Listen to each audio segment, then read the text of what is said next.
Hey everyone, and welcome to The Explainer. Listen, if you're gearing up for a record to report or general ledger role, you are in the exact right place. Today, we're handing you the absolute blueprint. We're going to cover the core logic and even give you the golden word-for-word answers you'll need to absolutely ace your next accounting interview.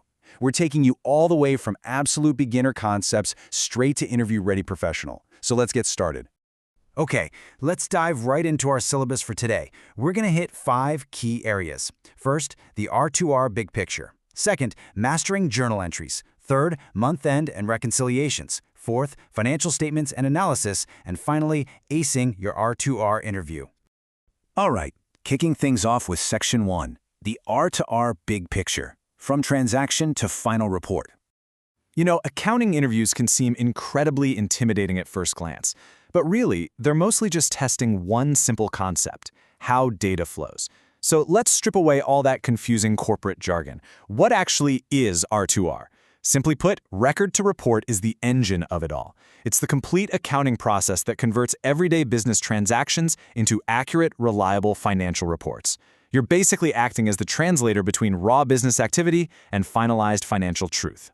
Now let's look at how this builds into our master roadmap. This 6-step sequence, this is exactly what the interviewer expects you to know inside and out. It all starts with Step 1, a business transaction which gets recorded as a journal entry. In Step 2, that entry gets posted to the general ledger. Think of that as the master record. For Step 3, we summarize everything into a trial balance, just to ensure our debits equal our credits. Moving to Step 4, this is where we make adjustments and reconcile accounts to catch any sneaky errors. Step 5 is the actual month-end close, where we finalize the period. And finally, Step 6, we produce the financial statements. Seriously, memorize this flow. It's a skeleton of your entire interview. Moving right along to Section 2, mastering journal entries, the engine room of accounting. Okay, zooming into the micro mechanics here. Now, what's really interesting about this is how it solves the single biggest headache for accounting beginners: remembering debit and credit rules. Just remember the acronym DEALER. It's a lifesaver. The DEA stands for dividends, expenses, and assets. To increase their balance, you're always going to debit them. The LER stands for liabilities, equity, and revenue. To increase those, you always credit them. It's just a brilliant, completely foolproof memory trick that'll totally save you when the interview pressure is on. Next up, we have 2 highly tested concepts going head-to-head: accruals and prepaids. Let's just translate these into plain English, all right? An accrual simply means you got the service, but you just haven't received the bill yet. Think of it like using your electricity all month, but not paying for it until the following month. A prepaid is the exact opposite. You paid the bill in advance, but you haven't actually used the service yet, like paying for a full year of a software subscription up front. All right, pause for a second, because this right here is what I call a golden answer. When an interviewer sits across from you and asks, "What is an accrual?" do not stumble through some vague explanation. You want to hit them with this exact quote word for word. Accrual means recording an expense or income in the period in which it is incurred or earned, even if payment or receipt happens later. It's crisp, it's professional, and honestly, it shows absolute competence. Okay, on to Section 3, month-end and reconciliations, the checkpoints and the pressure cooker. Stepping out of the engine room and into that pressure cooker, our absolute best tool for finding errors is reconciliation. Look, whether you're dealing with bank records, vendor statements, or intercompany transactions, reconciliation is really simply the act of matching your internal ledger balance with an external document. If they match, awesome. But if there's a mismatch, well, your job is to investigate exactly why and then pass an adjustment to fix it. You have to understand that the month-end close is a strict, non-negotiable sequence of events. It's essentially the final quality control. First, you make sure every single regular transaction and journal is posted. Then you book your adjusting entries, like those accruals and prepayments we were just talking about. Third, you complete your key reconciliations.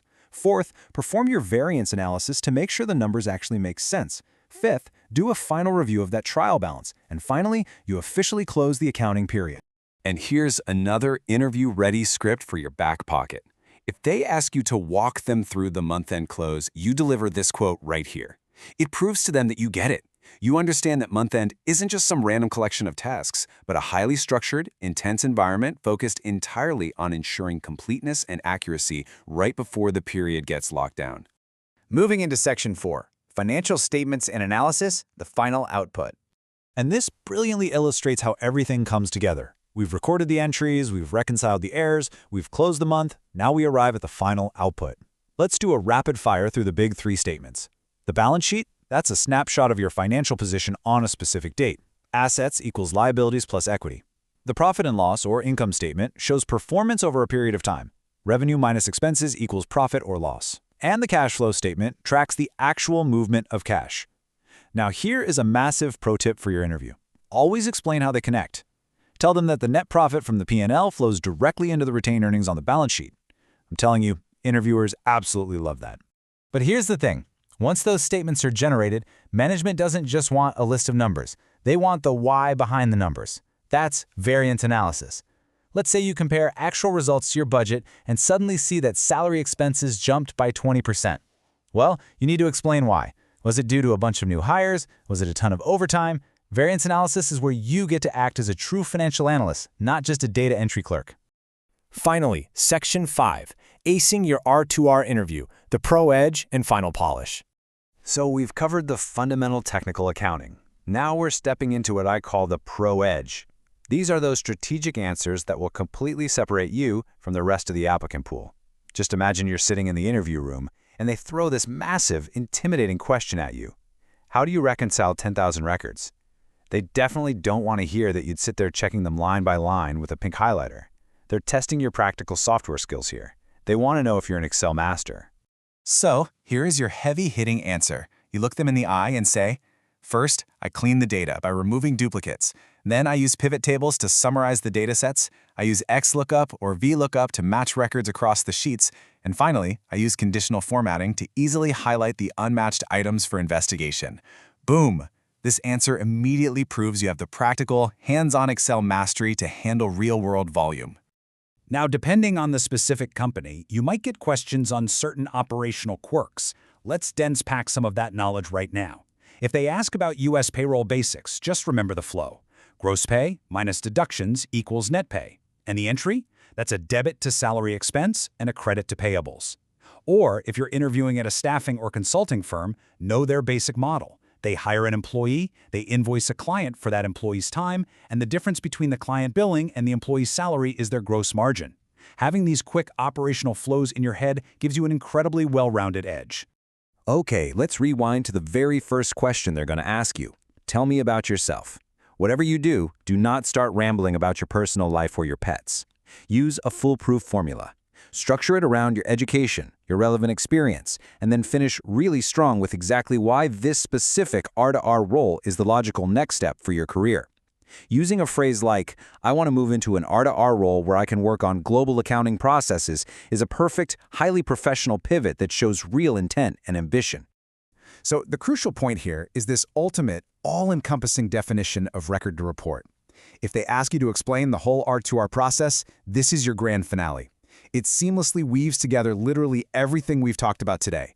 From those early transactions in the GL, all the way to reconciliations, month-end close, and financial statements. It's the absolute perfect final takeaway to commit to memory.